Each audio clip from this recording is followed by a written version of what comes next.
चाणक्य कौन थे? Who was Chanakya? Chanakya एक शिक्षक, दार्शनिक, अर्थशास्त्री और राजनेता थे जिन्होंने भारतीय राजनीतिक ग्रंथ अर्थशास्त्र लिखा था। उन्होंने मौर्य वंश की स्थापना में महत्वपूर्ण भूमिका निभाई। एक गरीब ब्राह्मण परिवार में जन्मे चाणक्य की शिक्षा तक्षशिला, जो कि अब पाकिस्तान में है, उसमें हुई थी, जो भारत के उत्तर पश्चिमी भाग में स्थित शिक्षा का एक प्राचीन केंद्र था। वह अर्थशास्त्र, राजनीति, युद्ध रणनीतियों, चिकित्सा और ज्योतिष जैसे विभिन्न विषयों में गहन ज्ञान रखने वाले एक उच्च विद्वान व्यक्ति थे। उन्होंने एक शिक्षक के रूप में अपना करियर शुरू किया। वे सम्राट चंद्रगुप्त के एक भरोसेमंद सहयोगी बन गए। सम्राट के सलाहकार के रूप में काम करते हुए उन्होंने चंद्रगुप्त को मगध क्षेत्र में पाटलिपुत्र में शक्तिशाली नंद वंश को उखाड़ फेंकने में मदद की और चंद्रगुप्त को नई शक्तियां प्राप्त करने में मदद की। वह चंद्रगुप्त के पुत्र बिंदुसार के लिए भी सलाहकार थे। इस लेख में हमने चाणक्य की जीवनी के बारे में सीखा है। अब चाणक्य के बारे में जानकारी, चाणक्य के जीवन इतिहास के बारे में और जानते हैं। चाणक्य का जन्म एवं शुरुआती जीवन। चाणक्य का जन्म 375 ईसा पूर्व में तक्षशिला में एक गरीब ब्राह्मण परिवार में हुआ था। उनके पिता कनक है और उनकी माता चनेश्वरी है। बचपन में इन्होंने वेदों का अध्ययन किया और राजनीति के बारे में भी सीखा। उनके पास एक ज्ञान दांत था। ऐसी मान्यता थी कि ज्ञान दांत का होना राजा बनने की निशानी है। उनकी माँ एक बार एक ज्योतिषी की बातें सुनकर डर गई कि वह बड़ा होकर राजा बनेगा और राजा बनने के बाद मुझे भूल जाएगा। तब इन्होंने अपने ज्ञान दांत तोड़ दिए और अपनी माँ से ये वादा किया कि माँ, आप चिंता न करें, मैं तुम्हारी अच्छी देखभाल करूँगा। चाणक्य की शिक्षा तक्षशिला में हुई थी। वह दिखने में अच्छा नहीं था। हर कोई उसके टूटे दांत, काले रंग और टेढ़ी टांगों का मजाक उड़ा रहा था। इसलिए उनकी आंखों में हमेशा क्रोध की ज्वाला बनी रहती थी। अपनी शिक्षा पूरी करने के बाद इन्होंने तक्षशिला, नालंदा सहित आसपास के क्षेत्रों में एक शिक्षक के रूप में काम करना शुरू किया। इनका दृढ़ विश्वास था कि एक महिला जो शरीर से सुंदर है, वह आपको केवल एक रात के लिए खुश रख सकती है, लेकिन मन से खूबसूरत औरत आपको जिंदगी भर खुश रखती है। इसलिए उन्होंने अपने ब्राह्मण वंश में यशोधरा नाम की एक लड़की से शादी की।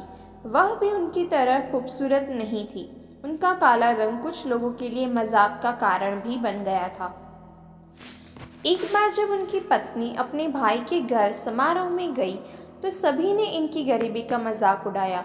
इससे नाखुश होकर उनकी पत्नी ने उन्हें राजा धनानंद से मिलने और उपहार के रूप में कुछ पैसे लेने की सलाह दी। राजा धनानंद से मुलाकात। मगध के सम्राट धनानंद ने पुष्पपुर में ब्राह्मणों के लिए भोजन का आयोजन किया।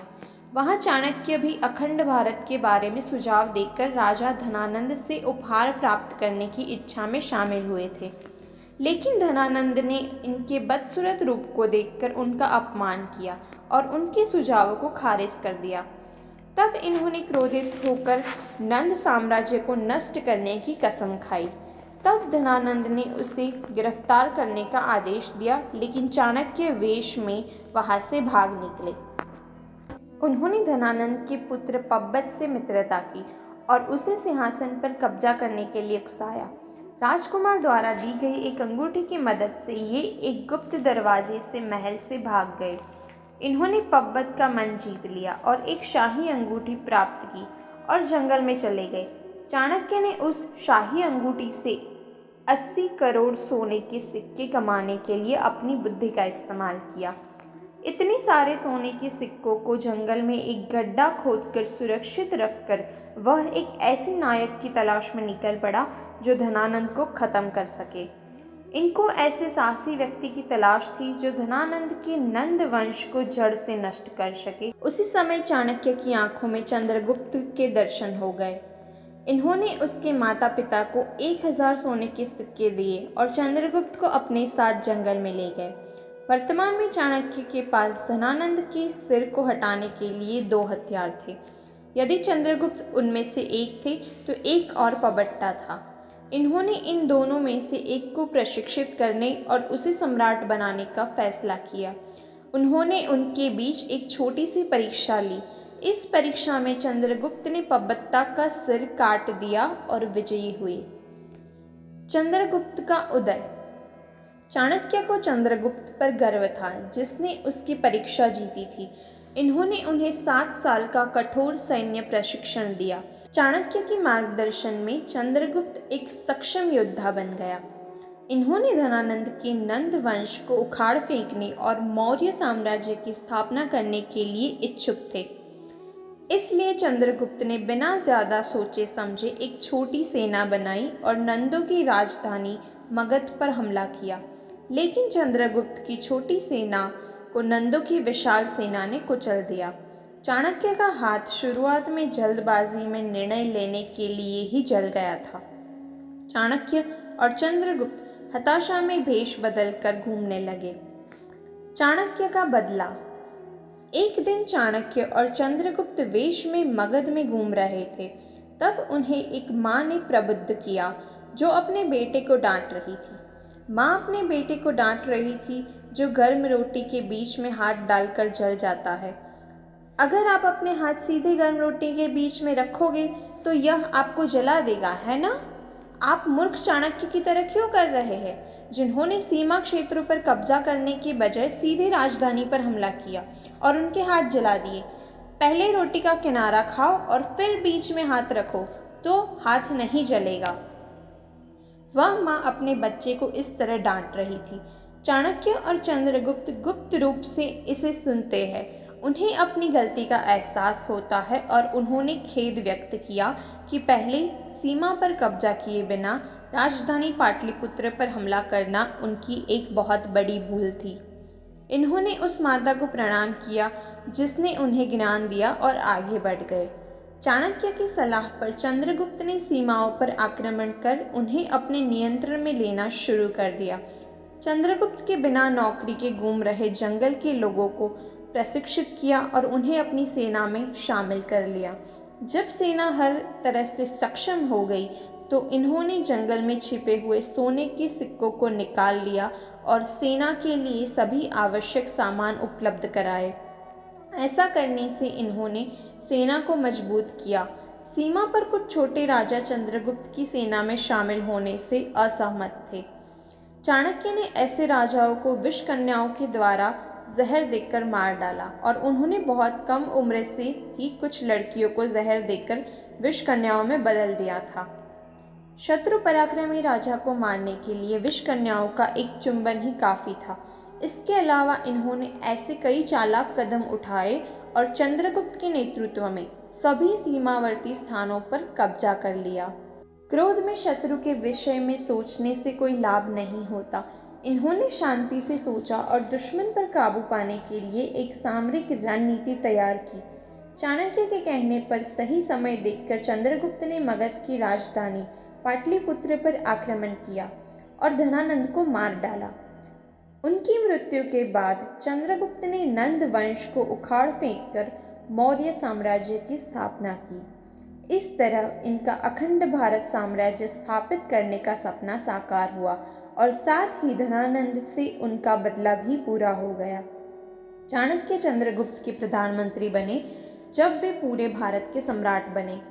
इन्होंने सुशासन के लिए एक सक्षम कैबिनेट बनाया। उन्होंने सभी मंत्रियों को अलग अलग मंत्रालय दिए और उन्होंने नागरिकों के कल्याण के लिए हर संभव सुविधाएं भी प्रदान की। इन्होंने पुरुष अंगरक्षकों के साथ चंद्रगुप्त के लिए महिला अंगरक्षक भी नियुक्त किए। चंद्रगुप्त मौर्य इतिहास में महिला अंगरक्षक रखने वाले पहले राजा थे। चंद्रगुप्त के जीवन की चिंता के कारण ये बचपन से ही उन्हें जहर खिला दिया करते थे। फिर भी वह अपने भोजन में कुछ विष मिलाता था। एक दिन चंद्रगुप्त की पत्नी दुर्धरा ने भोजन किया और जहरीला खाना खाकर दुर्धरा मौत के मुंह में चली गई। उस समय वह गर्भवती थी। पत्नी और बच्चे को खोने के डर से बैठे चंद्रगुप्त को देखकर इन्होंने दुर्धरा की कोख काट दी और उसके पेट से बच्चे को निकाल लिया। बच्चे के शरीर पर खून के कई निशान थे, इसलिए उस बालक का नाम बिंदुसार रखा गया। राजा बिंदुसार। चंद्रगुप्त के बाद बिंदुसार मौर्य साम्राज्य का नया सम्राट बना। चाणक्य उनके लिए भी प्रधानमंत्री बने, लेकिन अधेड़ उम्र के सुबंधु को वृद्ध चाणक्य से जलन होती थी। सुबंधु बिंदुसार के दरबार के एक साधारण मंत्री थे। इनकी इच्छा प्रधानमंत्री बनने की थी, इसलिए वह चाणक्य से जलता था। एक दिन सुबंधु ने बिंदुसार को उनकी जन्म कथा सुनाई कि कैसे चाणक्य के कारण उनकी मां ने अपने प्राण त्याग दिए। बिंदुसार यह सुनकर चाणक्य पर क्रोधित हो गए और जब उन्हें पता चला कि वह उनकी मां की मृत्यु का कारण है, राजा के क्रोध के कारण उन्होंने अपना सब कुछ त्याग दिया और पाटलिपुत्र के पास वाले जंगलों में चले गए। चाणक्य की मृत्यु। कुछ दिनों बाद बिंदुसार को पश्चाताप हुआ कि उन्हें आचार्य पर क्रोध नहीं करना चाहिए था, लेकिन अब बहुत देर हो चुकी थी। चाणक्य जंगल में एक छोटी सी झोपड़ी में साधु की तरह रह रहे थे। बिंदुसार ने तब सुबंधु को जंगल जाने और उनको समझाकर वापस लाने का आदेश दिया, लेकिन सुबंधु नहीं चाहते थे कि चाणक्य वापस महल में कदम रखे। इसलिए उन्होंने जंगल में चाणक्य की कुटिया देखी और उसमें आग लगा दी और उनको जिंदा ही जला दिया। तो इस तरह सुबंधु की साजिश से 283 ईस्वी सन में चाणक्य की मौत हो गई। सुबंधु ने जानबूझकर चाणक्य को मार डाला और अदालत में लौट आए और बिंदुसार को झूठी रिपोर्ट दी कि उन्होंने अपमान के कारण आत्महत्या की। धनानंद से अपनी नफरत के कारण चाणक्य ने एक सड़क के भिखारी चंद्रगुप्त को सम्राट बनाया था और मौर्य साम्राज्य की स्थापना की थी, लेकिन अब उसे उसी राज्य के लोगों ने मार डाला। चाणक्य के मामले में भी जो बदला लेने जाता है वह एक दिन बुरी तरह से कब्रिस्तान में शामिल हो जाता है। ये कहावत सच हो गई। चाणक्य के वचन। पहला, मूर्ख लोगों से कभी वाद विवाद नहीं करना चाहिए, क्योंकि ऐसा करने से हम अपना ही समय नष्ट करते हैं। दूसरा, ऋण, शत्रु और रोग को कभी छोटा नहीं समझना चाहिए, इन्हें जल्द से जल्द चुका देना चाहिए। तीसरा, भगवान मूर्तियों में नहीं बसता, आपकी अनुभूति ही आपका ईश्वर है और आपका आत्मा आपका मंदिर। चौथा, भाग्य भी उन्हीं का साथ देता है जो कठिन से कठिन स्थितियों में भी अपने लक्ष्य के प्रति अडिग रहते हैं। पांचवा, जो आपकी बात को सुनते हुए इधर उधर देखे, उस आदमी पर कभी भी विश्वास ना करे। छठा, दूसरों की गलतियों से सीखो, अगर अपने ही ऊपर प्रयोग करके सीखने का प्रयास करोगे तो आयु कम पड़ जाएगी। सातवां, किस्मत के सहारे चलना अपने पैरों पर कुल्हाड़ी मारने जैसा है, ऐसे लोगों को बर्बाद होने में वक्त नहीं लगता है।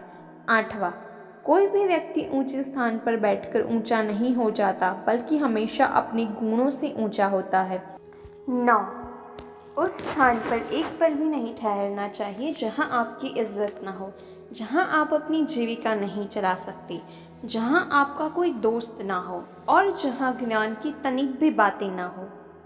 10, जिस तरह एक सुगंध भरे वृक्ष से सारा जंगल महक जाता है, उसी तरह एक गुणवान पुत्र से सारे कुल का नाम रोशन हो जाता है। अंतिम कुछ शब्द।